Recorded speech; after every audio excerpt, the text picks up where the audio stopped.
காரிமங்கலத்தில் பேரவை சார்பில் 1500 பேருக்கு அன்னதானம் வழங்கும் நிகழ்ச்சி மார்ச் 13. தர்மபுரி மாவட்டம் காரிமங்கலம் பஸ் ஸ்டாண்ட் அருகே முன்னாள் முதல்வர் ஜெயலலிதா பிறந்தநாளை முன்னிட்டு பேரவை சார்பில் பொதுமக்களுக்கு அன்னதானம் வழங்கும் நிகழ்ச்சி நடந்தது. பேரவை இணைச் செயலாளர் காவேரி வரவேற்றார்.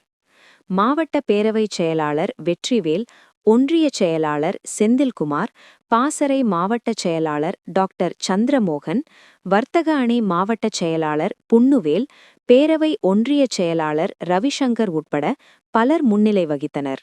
முன்னாள் அமைச்சர் மாவட்ட செயலாளர் பி அன்பழகன் எம்எல்ஏ நிகழ்ச்சிக்கு தலைமை வகித்து பொதுமக்களுக்கு அன்னதானம் வழங்கினார்.